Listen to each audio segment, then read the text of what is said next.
আল্লাহ নবী রহমতের নবী কয় আজরাইল তার নিজের জানটা কবজ করার সময় এমন জোরে একটা চিৎকার দিবে, জান কবজের কষ্টের সময় আজরাইল আলাইহিস সালাম এমন একটা চিৎকার দিবে, নবী বলেন উম্মতের দল তখন যদি দুনিয়ার মানুষ জীবিত থাকতো আজরাইলের চিৎকার শুনে কলিজা ফাইটা সব মইরা যাইত। এরপরে আর কেউ নাই, আল্লাহ পাক ঘোষণা দিবেন আইনাল মুলুক আইনাল জাব্বারুন আইনাল মুতাকাব্বিরুন। এ অহংকারীর দল, এ রাজা বাদশার দল, কোথায় তোরা? একটু দাঁড়া। লিমানিল মুলকুল ইয়াউম, আজকের দিনে রাজত্ব কর। আওয়াজ নাই, কেউ কোনো আওয়াজ দেয় না, দেওয়ার তো কথাও না, কেউ তো নাই, শুধুমাত্র আল্লাহ রাজত্ব কর। আল্লাহ নিজেই বলবেন লিল্লাহিল ওয়াহিদিল কাহ্হার, আজকের দিনের ক্ষমতা একমাত্র আমি আল্লাহর, একমাত্র আমি আল্লাহর। ভাইরা বন্ধুরা, আল্লাহ পাক রব্বুল আলামিন এরপরে ভাইরা ইসরাফিল আলাইহিস সালামকে আবার সিংহায় ফু দেওয়াইয়া আবার পৃথিবীর মানুষকে তোলার জন্য আদেশ দিবেন। কোন তাফসীরের কিতাবে লিখছেন 40 বছর পর। ভাইরা বন্ধুরা, সবার আগে আল্লাহ পাক রব্বুল আলামিন জিবরাইল মিকাইল ইসরাফিলকে আল্লাহ বানাইয়া বলবেন যাও আমার বন্ধুকে সবার আগে উঠাও। জিবরাইল বলবে মালিক তামাম দুনিয়া সমতল জায়গা হয়ে গেছে গো, কোথায় তোমার বন্ধু শুয়ে আছে জানি না, কেমনে চিনব? আল্লাহ কই জিবরাইল রে যা জমিনের যেই জায়গা থেকে আসমান পর্যন্ত একটা নূর দেখবা, বুঝবা ওখানে আমার হাবিবের রওজা। বুরাক সাথে লইয়া জিবরাইল আমিন ওইখানে হাজির। আল্লাহ নবীকে ডাক দিবেন, নবী কবর থেকে তিনি তার রওজা থেকে উঠবেন, মাটিগুলি ঝাড়তে ঝাড়তে নবী উঠবেন, যেরকম সুবহানাল্লাহ। ওগো নবীজি, আল্লাহ পাক বুরাক পাঠায় দিছে, বিচার কাজ শুরু করার আগে আল্লাহ আপনাকে তার পাশে বসাইতে চায়।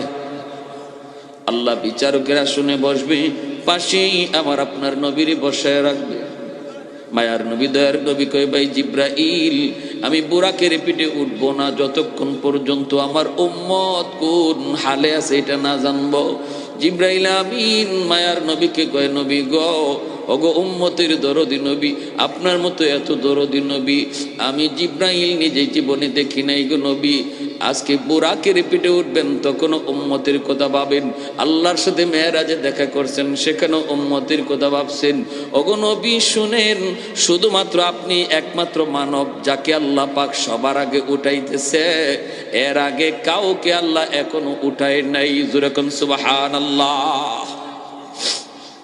ভাইরা বন্ধুরা, এরপরে মায়ার নবীরে বসে আল্লাহ পাক বিচার কাজ শুরু করবে। সেদিন আল্লাহ পাকের কুদরতি কলিজায় 99 গুণ দয়া আর মায়া থাকবে। বিচারকের আসনে বসবে আল্লাহ, কিন্তু আল্লাহর কুদরতি কলিজায় ভালোবাসা থাকবে, দরদ থাকবে, মায়া থাকবে 99 ভাগ। ছোট্ট ছোট্ট উসিলায়ও আল্লাহ হাসরের মাঠে বহু বান্দা বান্দিরে মাফ করে দিবে। এর মাঝে একটা উসিলার কথা কই বয়ান শেষ দিচ্ছি। উসিলাটা আল্লাহ বলবে বান্দারে তোরে আমি মাফ করতে চাই, একটা উসিলা দেখা তো দেখি কোন একটা উসিলা আসেনি, তোরে মাফ করে দিব। দাকাইকুল আখবার নামক কিতাবে ইমাম গাজ্জালি রহমতুল্লাহ আলাইহি এই হাদিস কেন এনেছেন, তখন আল্লাহ নিজেই কইতেছে কত তুই দুনিয়াতে কোনো একজন হক্কানি আলেমের মজলিসে বসছিলি কিনা, এই উসিলায় আমি তোরে মাফ করে দেব। কইব না গো মালিক মনে পড়ে না, মনে পড়ে না। আল্লাহ তখন বলবে একজন হক্কানি আলেমের সাথে এক দস্তরখানায় বৈশা জীবনে খানা খাইছনি? কই না গো মালিক মনে পড়ে না। আল্লাহ তখন বলবে এমন কোন ঘরে তুমি থাকছো কিনা যেই ঘরে আগে আলেম থাকতো?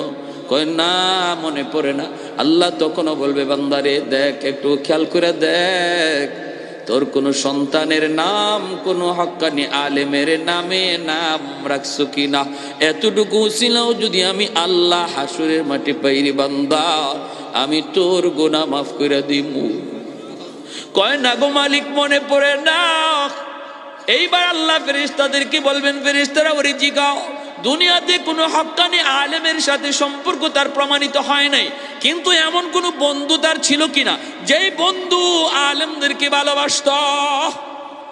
তখন কইব মালিক মনে পড়েছে দুনিয়াতে আমার একজন বন্ধু ছিল, ওই বন্ধু আলেমদেরকে ভালোবাসতো, কলেজা দিয়ে ভালোবাসতো, মসজিদের ইমামকে মহব্বত করতো, মাদ্রাসার ছাত্র উস্তাদকে আমার দোস্ত বড় ভালোবাসতো, আমার কাছে আইসা মাঝে মাঝে গল্প করতো।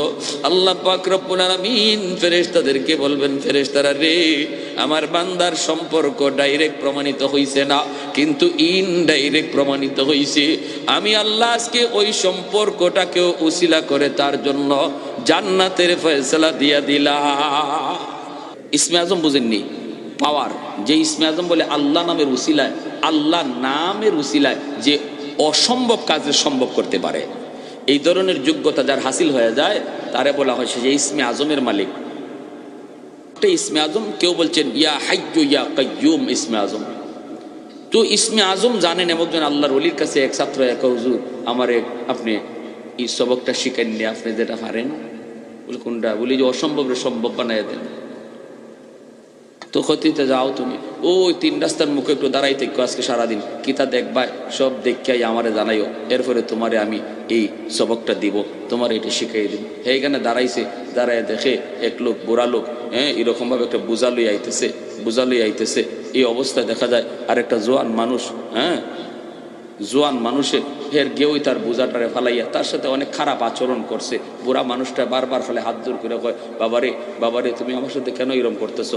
তখন এই দৃশ্যগুলা দেখছে, দেখে কয়, হুজুর আমি তো দেখছি, কিন্তু একটা জুলুম হইছে। কিরম? ওই রকম ভাবে একটা মানুষের সাথে জুলুম করছে। যদি আমি এই সময় ইসমে আজম জানতাম যে একটা জুলুম করছে, এর কই না যে ফালাইলাম না।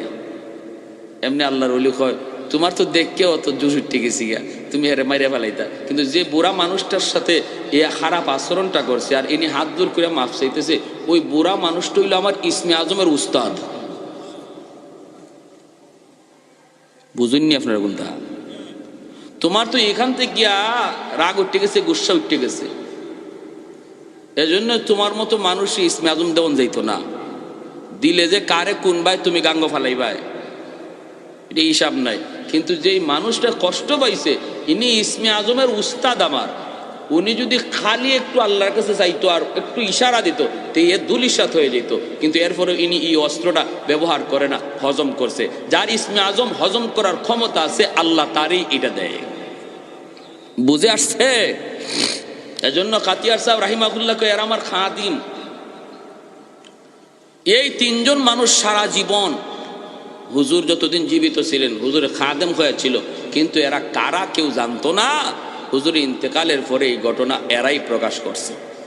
প্যারে হাজিরিন, এজন্য বলতেছিলাম, যার মরার, নিজেরই মরার চিন্তা, সে আরেকজনকে মারবো কেমনে? বাঘ ভাল্লুকগুলা মানুষকে এইভাবে বের দিয়ে বসা থাকবে কিয়ামতের দিন সমতল মাঠের মধ্যে।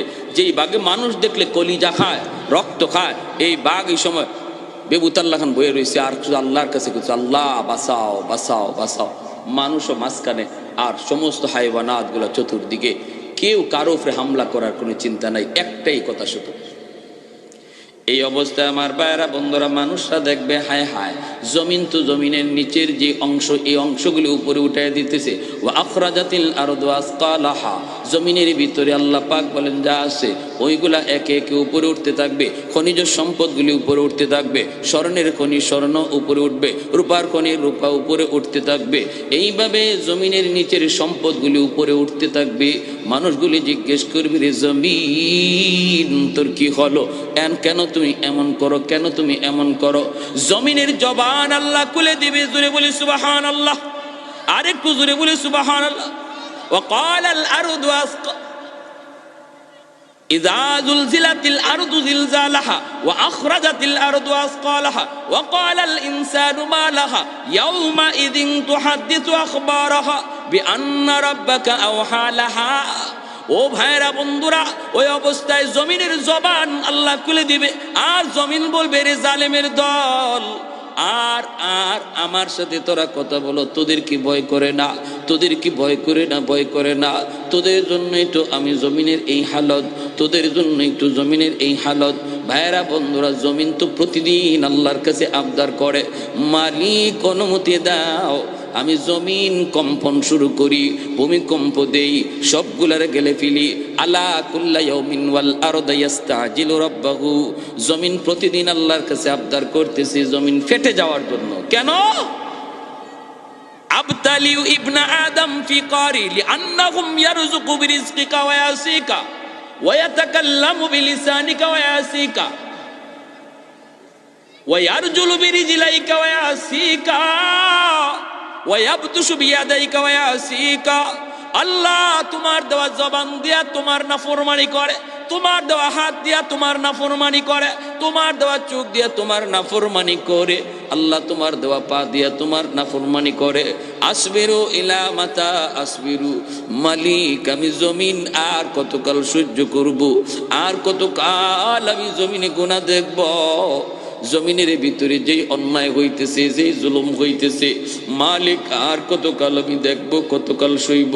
আল্লাহ একটু অনুমতি দাও, আমি সবগুলি জালিমকে গিলে ফেলি, আমি আমার পেটে নিয়ে নেই। তুরস্কের বড় বড় 7 তলা 8 তলা বিল্ডিং যেমন ভাবে জমিন গিলে ফেলেছে, এইভাবে প্রতিনিয়ত জমিনে আবদার করে আল্লাহ অনুমতি দাও, জালিমগুলির আমি গিলে ফেলি। আসবিরু ইলা মাতা আসবিরু, ধৈর্য ধরব, কতকাল আমি ধৈর্য ধরব, আর তো সহ্য হয় না। আল্লাহ পাক থামায় রাখছে, আল্লাহ পাক থামায় রাখছে, আর কয় জমিন তুই রাগ করবি না, তুই কোনো কথা বলবি না, আমার আর আমার বান্দার মাঝখানে তোমরা কেউ কথা বলবা না, কথা বলবা না। আমি আল্লাহ আমার বান্দাদের কি বড় আদর করে বানাইছি। এই মানুষ জাতির আমি আল্লাহ নিজের হাত দিয়া বানাইছি। আসমান আল্লাহ বানাইছেন কুন ফায়াকুন বইলা, জমিন আল্লাহ বানাইছেন কুন ফায়াকুন বইলা, সাগর মহাসাগর আল্লাহ বানাইছেন কুন ফায়াকুন বইলা। কিন্তু মানুষকে আল্লাহ কুন ফায়াকুন বইলা বানাই নাই। খালাকতু বিয়াদাইয়া, আল্লাহ বলে আমার নিজের হাত দিয়া বানাইছি। কারণ এই চেহারার মধ্যে এত দামি কপাল, এই কপাল দিয়া বান্দা আমার কুদরতি কদমে সেজদা দেয়, এই কপাল দিয়া বান্দা আমার কুদরতি কদমে সেজদা দেয়। কখন কোন জায়গায় জানি আমার কোন বান্দা তওবা করে ফেলে চোখের পানি জড়ায়া, কোন মজলিসে যায় আর কোন আলেমের কথা শুই না দিলটা নরম করে জানি তওবা করে ফেলি। রাতে তওবা করলে আমি রাতে কবুল করি, দিনে তওবা করলো আমি দিনে কবুল করি, মানুষকে না শোনায় করলো আমি আল্লাহ কবুল করি। আল্লাহ পাক রব্বুল আলামিনের কাছে তওবা করতে এমপির কাছে যাইতে হয় না, চেয়ারম্যানের কাছে যাইতে হয় না, টাকা পয়সাও খরচ করতে হয় না। এখানে বসে বসে দিলে দিলে যদি আমরা কেউ কই মালিক যা অন্যায় করেছি আর করবো না, আল্লাহ আর গুনাহ করবো না, আমার মনের কথা কেউ শুনে নাই, কেউ শুনে নাই, কিন্তু মনের কথা শুনেছেন কে? মুহূর্তের ভিতরে আল্লাহ পাক আমার নাম গুনাহগারের তালিকা থেকে কাইটা আল্লাহর ওলির খাতায় নাম লিখে দেয়। তওবাকারী তওবা করার সাথে সাথে আল্লাহর ওলি হয়ে যায়, আল্লাহর ওলি, কারণ তার পিছনে কোনো গুনাহ থাকে না। আত্তাইবু মিনাজ যামবি কামান লা যামবা লা, কোনো গুনাহ তার পিছনে থাকে না, কোনো গুনাহ থাকে না। ফাউলাইকা ইউবাদদিলুল্লাহু সাইয়্যাতিহিম হাসানাত, আল্লাহ বলে তওবাকারীর তওবা কবুল কইরা আমি আল্লাহ তার পিছনের সব গুনাহকে নেকি দ্বারা বদলায়া দেই। এজন্য তওবাকারীর আমল নামায় গুনাহ থাকে না, শুধু তা না, নেকি যা আসিল এগুলা গুনাহের নেকি দিয়া বদলানির কারণে নেকি আরো বাইরে যায়, নেকি আরো বাইরে যায়। এজন্য আল্লাহ ইন্নাল্লাহা ইউহিব্বুত তাওয়াবিন ওয়া ইউহিব্বুল মুতাতাহহিরিন, মুতাতাহহিরিনের কথা পরে নিছেন, তাওয়াবিনের কথা আগে আনছেন। আল্লাহ মহব্বত করেন তাওয়াবিনকে, মুতাতাহহিরিনকে। কেন? মুতাতাহহিরিন তো যে কোনো গুনাহই করলো না, তার ভালোবাসার কথা পরে নিলেন। তাওয়াবিন তো যে গুনাহ করলো, তওবা করলো, তার ভালোবাসার কথা আগে নিয়ে আসলেন। সুবহানাল্লাহ, জোরে বলুন।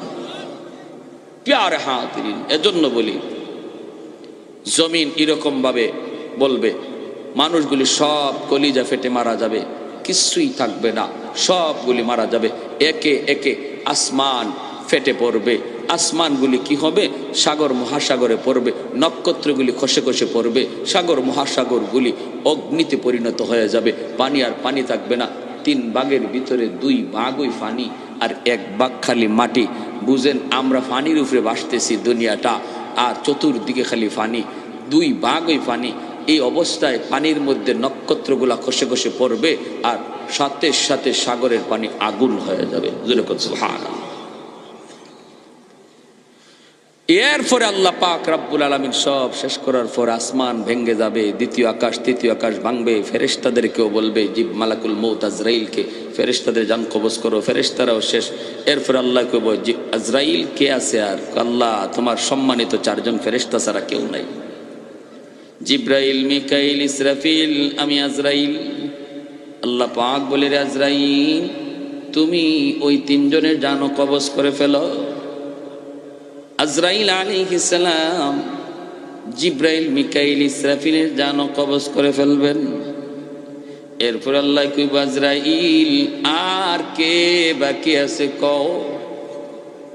মালাকুল মউত আজরাইল তখন কই, মালিক, নিচে তোমার গোলাম আজরাইল, উপরে তুমি মালিক, আর কেউ নাই। আল্লাহ বলবে, আজরাইল, নিজের জানটাও নিজে নিয়ে নাও।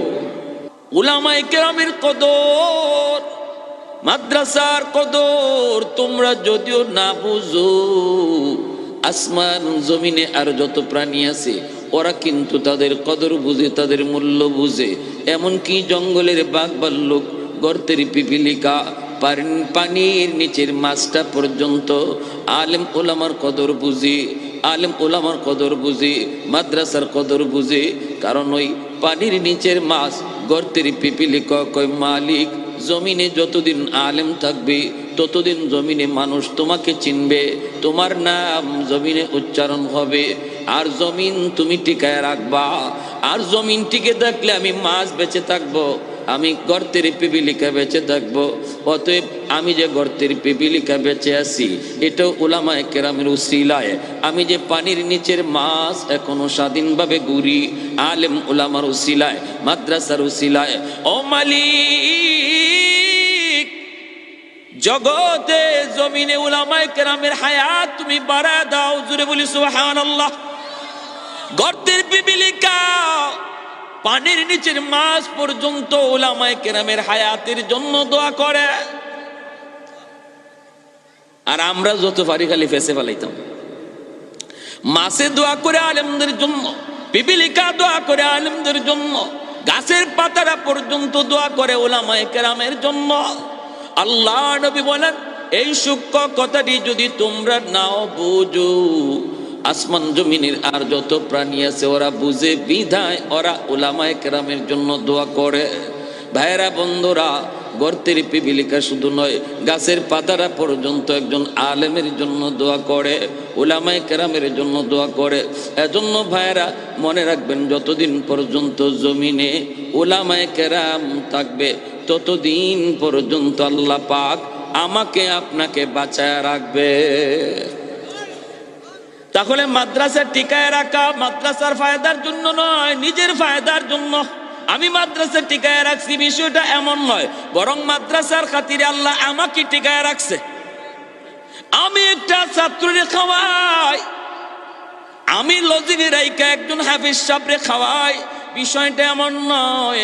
আল্লাহ নবীর হাদিসের ভাষায় ওই তালেবে এলেমের খাতিরে আল্লাহ আমাকে খাওয়ায়, আমাকে খাওয়ায়, তোমাকে খাওয়ায়, গোটা সমাজকে আল্লাহ বাঁচায়।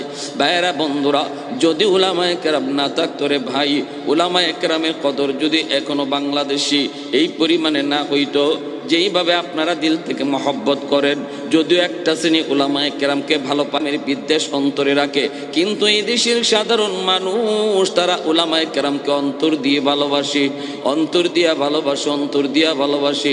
বিদায় আল্লাহ বাংলার জমিনকে বড় বড় ভূমিকম্প থেকে আল্লাহ হেফাজত করে। ভাইরা বন্ধুরা, এ যুবক, বাংলাদেশের উপরে কিন্তু বড় বড় সিগন্যাল চলছে, সিগন্যাল। বাংলাদেশ অত্যন্ত বিপজ্জনক অবস্থানে আছে। 7.9 মাত্রার ভূমিকম্পে তুরস্ক ধ্বংসস্তূপ।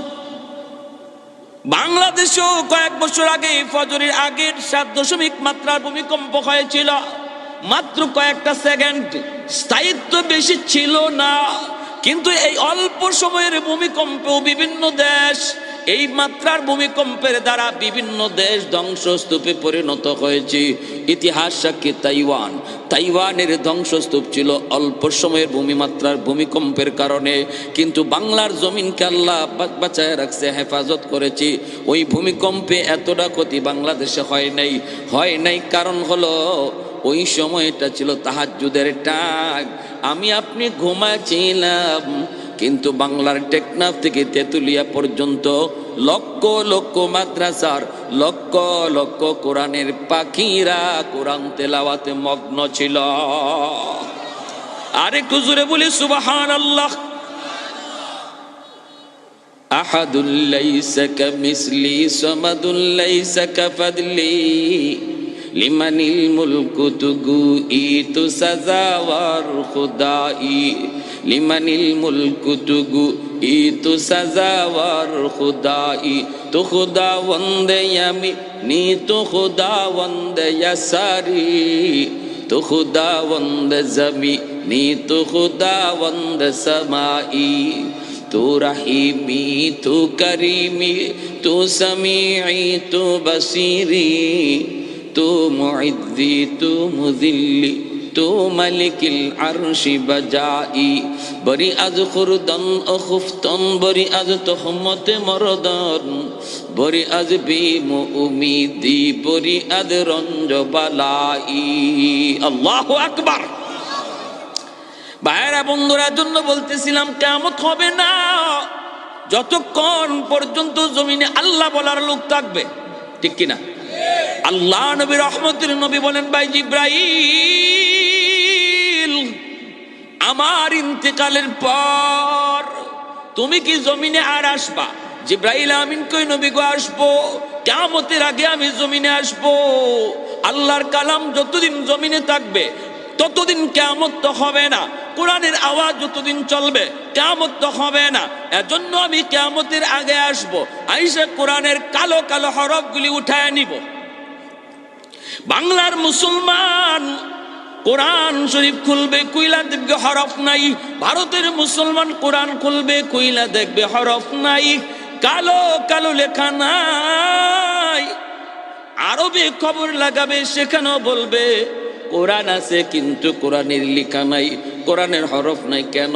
কারণ ওই জমানায় মানুষগুলি কোরআনের কদর ছেড়ে দিবে, কোরআনকে তারা ভুলে যাবে, ঘরে কোরআন তেলাওয়াত হবে না, মাদ্রাসাগুলো একে একে বন্ধ হয়ে যাবে, মানুষ ওয়াজ মাহফিল ছেড়ে দিবে, গান বাজনার আয়োজন চলবে, নর্তকী আনবে।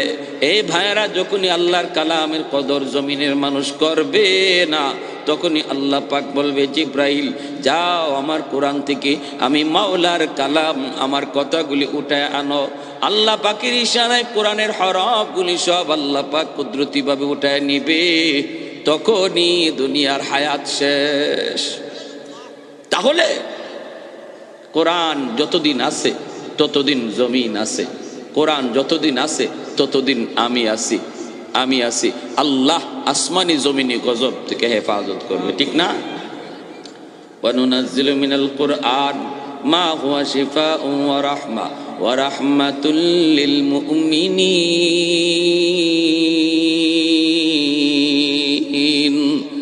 আল্লাহ পাক রব্বুল আলামিন কয়, কোরআন হলো জগতের জন্য রহমত। রহমত যেখানে থাকে সেখানে গজব আসে না, যেখানে গজব থাকে সেখানে রহমত আসে না। গজব আর রহমত একত্রিত হয় না। কোরআন যেখানে থাকে সেখানে রহমত আসে, গজব থাকে না। আর যখনই কোরআন তিলাওয়াত ছেড়ে দেব, কোরআনের কদর ছেড়ে দিব, কোরআনওয়ালাদের মহব্বত করা ভুলে যাব, তখনই জগতে গজব আর গজব নামবে। আমার ভাইরা, এরপরে আল্লাহ পাক রব্বুল আলামিন একে একে অল্প কয়েকজন মানুষ দুনিয়াতে থাকবে মুমিন, অল্প কয়েকজন। হাদিস শরীফ আল্লাহ নবী বলেন, তখন আল্লাহ পাক চিন্তা করবেন, এই অল্প কজন মানুষ যারা আমি আল্লাহকে আল্লাহ আল্লাহ করে ডাকতেছে, বিশাল একটা অংশ দুনিয়ার আমি আল্লাহকে বলে গেছে, এই মানুষগুলার জন্য এত বড় আয়োজন রাখার দরকার নাই। ইয়ামেন থেকে একটা বাতাস, আরসালা রিহাম মিনাল ইয়ামান, ইয়ামেন থেকে একটা বাতাস বের হবে, আর ওই বাতাস যে কয়েকজন মুমিন ছিল এদের গায়ে লাগা মাত্রই এরা সব মরে যাবে। এখন আর দুনিয়াতে মুমিন বলতে কেউ নাই, সব কাফির কুফফার, সব কি কাফির কুফফার। আল্লাহ পাক রাব্বুল আলামিন কাফিরদের জন্য জমিন বানাইছে না, আল্লাহ জমিন বানাইছে ইমানদারের জন্য। কয় তাইলে কাফিররে খাওয়ায় কেন? কয় কাফিররে বরযাত্রী বানায় খাওয়ায়, ইমানদারের উসিলায় খাওয়ায়। বিয়া বাড়ির যেমন বরযাত্রী বরের উসিলায় খায়, এই দুনিয়া নামক বিয়ার বাড়িতেও বেঈমান কাফির কুফফার ইমানদারের উসিলায় খায়।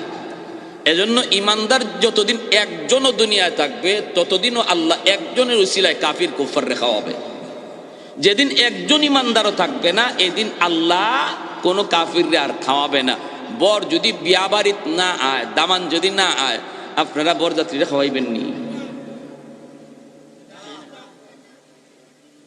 এক দল এক ফালাইয়া হাজির খাইতো।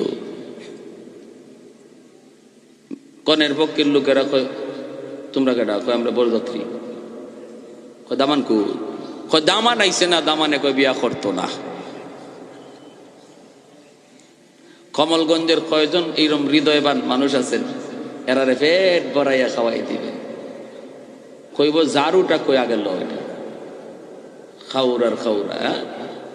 আল্লাহ রাব্বুল আলামিন যখন একজনও ইমানদার দেখবেন জমিনে নাই, তখন আল্লাহ কইব আও এবার খাইয়া যাওয়া। আল্লাহ খাওয়াইব। বেদিন বেঈমানগুলি ইমানদারের উসিলায় খাইতেছে কিন্তু ফালাইতেছে বেশি, ঠিক না?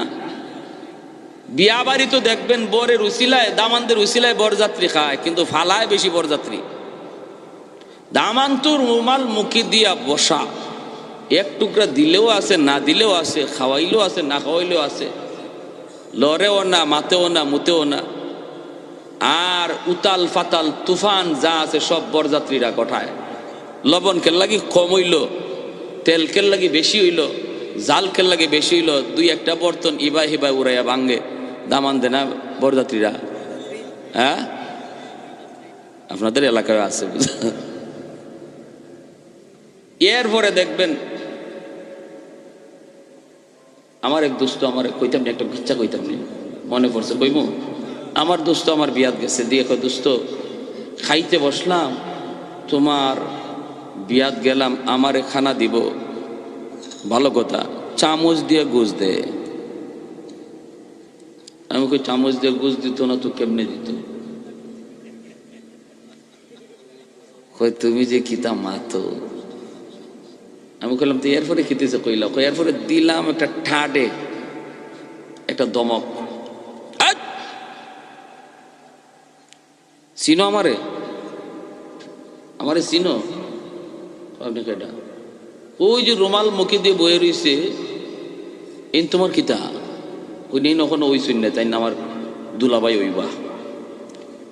তোমার দুলাভাই ক্লোজ ফ্রেন্ড, আমি ক্লোজ, এক বিস্তর ঘুমাই, আর তুমি আমার চামচ দিয়ে গুজ দিবার আইছো। কত কেমনে দিতাম? কয় চামচ হরাও, বাটি ডাইলা দেও, অতও বুঝো না নি। তা আমি কইলাম দোস্ত এরপরে? কয় দিছে বাটি ডাইলা। আমি কই খাইছো নি? কয় খাইছি। আমি আমার দোস্ত কিন্তু তোমার পাশে আমার কষ্ট লাগছে, তোমারে কোনটা দেয় না। আমি বললাম তোমার বললো আমার খুব কষ্ট লাগছে, আমি খাই আর তোমার পাশে চাই। আমি তোমার তো কষ্ট লাগছে কিন্তু আমার তো কষ্ট লাগছে না, আমি ভিতরে ভিতরে খালি হাসি খেল লাগে। আমিও তোমার খানা দেখছি, তুমি যে খাইতেছো দুই হাত লাগাইয়া, আমিও দেখছি, কিন্তু আমি মনে মনে ভাবছি আর কই আর কি দোস্ত, খাইলাও তোমার খাওয়ান একদিন হই, তোমার খাওয়ান একদিন হই, কিন্তু আমার খাওয়ান আজকে থেকে এই বাড়িতে শুরু হইব আর শেষ নাই। মুরগা যেটা কক কক কয় এটাও আমার ফেটো দেব, যেটা চিউ চিউ চিউ চিউ কইতেছে এটাও আমার লাগি হই। এটা কেন বরযাত্রী হলদের কোনো আসেনি? এরা কপালো আছে নাই? এমনি আমি বললাম যে ঠিক আছে দোস্ত। এরপরে আমি কি করলাম, আমি এই জন্য আমি মনে করি কষ্ট নেই, আমি কোনো কষ্ট পাইছি না। কারণ ইমানদার মুমিনের জন্য আল্লাহ পাক রব্বুল আলামিন এই দুনিয়াটারে বিয়াবাড়ি বানায় পাঠাইছে। আর বেদিন বেঈমান কাফির কুফাররে কইছে তোরা বরযাত্রী, ইমানদার হইল দামান। আর এটা হইল বিয়ার একদিন। এই একদিন নামক দুনিয়ার হায়াতে বেদিন বেঈমানগুলি তোদের মন যা চায় তোরা খাইয়ালা, আর এরপরে তোদের খানা তোদের কপালে নাই। আর আমাদেরকে বলছে তোমরা দামানদের মতো রুমাল মুখে দিয়ে কম খাও, আজকে একদিন তোমাদের খাওয়ার দিন না। আজ তোমরা আইসো মালিকের সাথে সম্পর্ক তৈরি করার জন্য। এই বাড়ির মালিকের সাথে সম্পর্ক তৈরি হয়ে যাবে, এরপরে তোমার খানা শুরু হবে আর শেষ নাই, সেটা হবে জান্নাতের খানা। আর একটু জোরে কোন সুবহানাল্লাহ।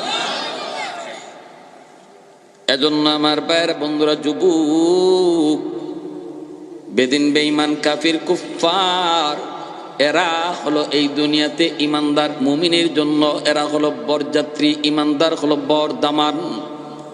একদিন আল্লাহ পাক রব্বুল আলামিন যখন দুনিয়াতে একজন ইমানদারও থাকবে না, একজন দামানও থাকবে না, অর্থাৎ দামান যখন থাকবে না আল্লাহ দুনিয়া রাখবে না। ইসরাফিল আলাইহিস সালামকে আল্লাহ বলবে সিংহায় ফু দাও। ইসরাফিল আলাইহিস সালাম সিংহায় ফু দিয়ে দিবেন। আল্লাহ পাক রব্বুল আলামিন পবিত্র কোরআনের বিভিন্ন জায়গায় এই বিষয়ে তিনি বলেছেন, ইদা ওয়াকাতিল ওয়াকিয়া লাইসা লিওয়াকাতিহা কাযিবা। আল্লাহ বলেন যেদিন ঘটনা ঘটবে সেদিন এমন এক ঘটনা, এমন এক ঘন্টা, এমন এক আওয়াজ বাজবে, যেই আওয়াজ এটা মিথ্যা নয়, এটা এমন এক আওয়াজ উপরের মানুষকে নিচে নামাবে, নিচের মানুষকে উপরে তুলবে। ভাইয়েরা বন্ধুরা, এমন এক আওয়াজ, এমন এক আওয়াজ, ঘন্টা বলা হয় এমন এক ঘন্টা, যেই তাফসীরের কিতাবের ভিতরে মিসাল দিয়েছেন, ঘরের ভিতরে আমি আপনি যদি খানার মধ্যে থাকি আর ওই অবস্থায় দরজায় যদি কেউ ঘন্টা বাজায়, একজন মানুষ যেমন আওয়াজটা পাওয়া মাত্রই, কলিং বেলের আওয়াজটা পাওয়া মাত্রই তার খানা বন্ধ হয়ে যায়, মুহূর্তের জন্য খানা যেখানে হাত ছিল ওখানেই থেকে যায়। কে দরজার সামনে আওয়াজ করলো, কে দরজায় নক করলো, ঠিক তেমনি ভাবে আল্লাহ পাক রব্বুল আলামিন বুঝাইতে চান, আমার ইসরাফিল যেদিন সিংহায় ফু দিবে ওই দিন দুনিয়ার প্রতিটা মানুষ যার যার কাজ বন্ধ হয়ে যাবে, যে যেখানে আছে সেখানে দাঁড়ায় যাবে।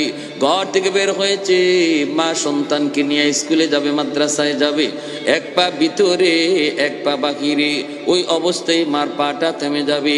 চিরুনি দিয়া কেউ মাথা আশ্রাইতেছে, আল্লাহর গোলাম চিরুনিটা এখনো চুলে শেষ প্রান্তে যায় নাই, মাত্র শুরু কইরা মাঝামাঝি গেছে, ওখানেই তার চিরুনিটা আটকে যাবে।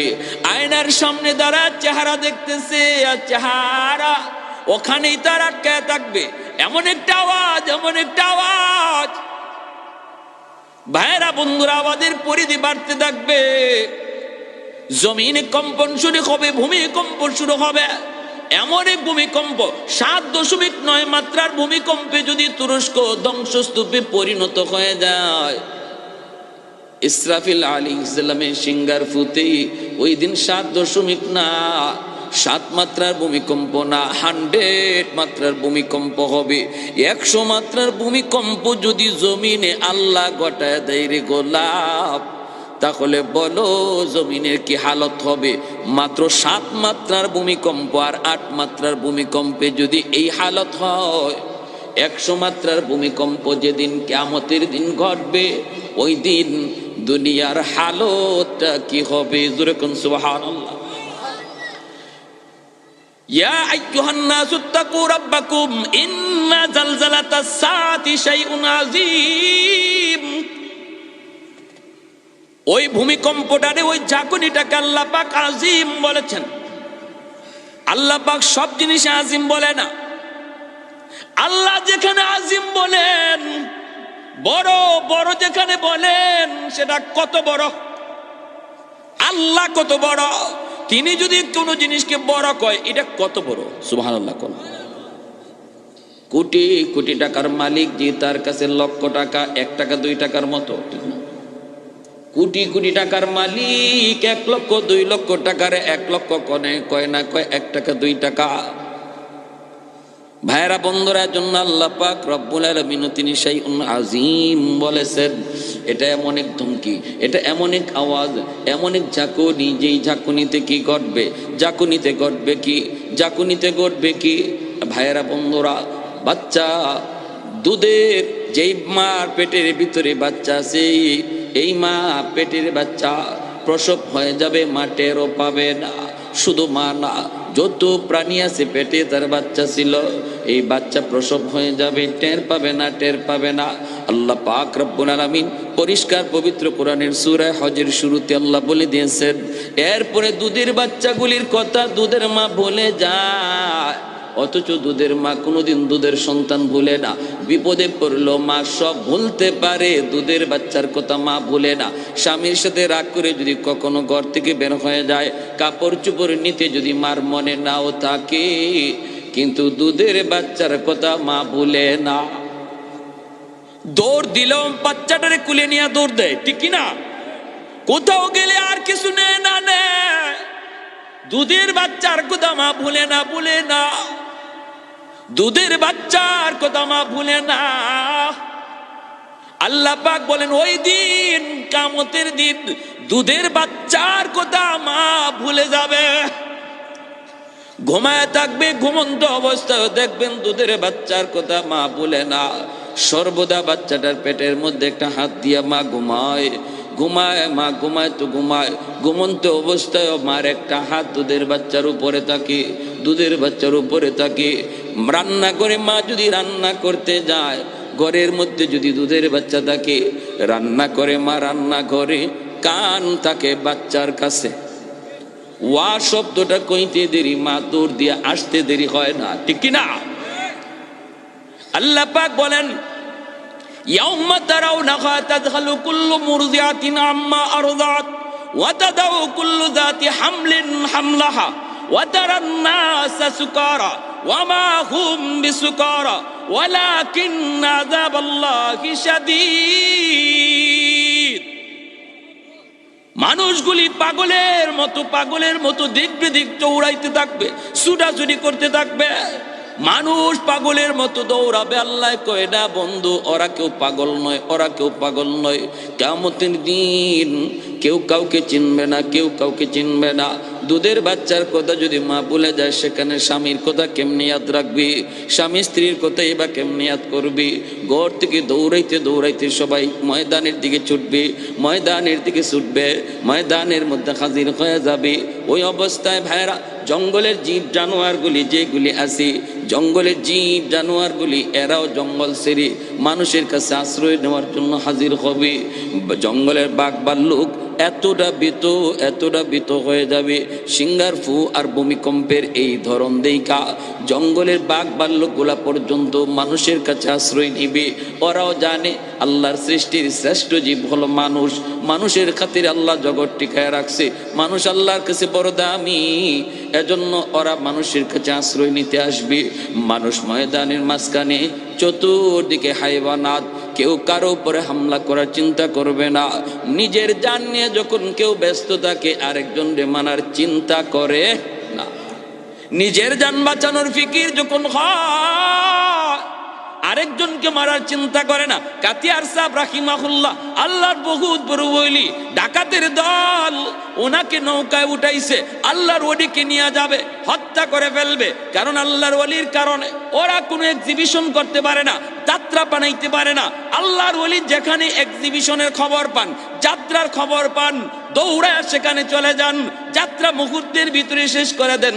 এর জন্য গায়কের দল, ওই সমস্ত নষ্টদের দল, ওরা ষড়যন্ত্র করে আল্লাহর ওলিকে হত্যা করার জন্য এসেছিল।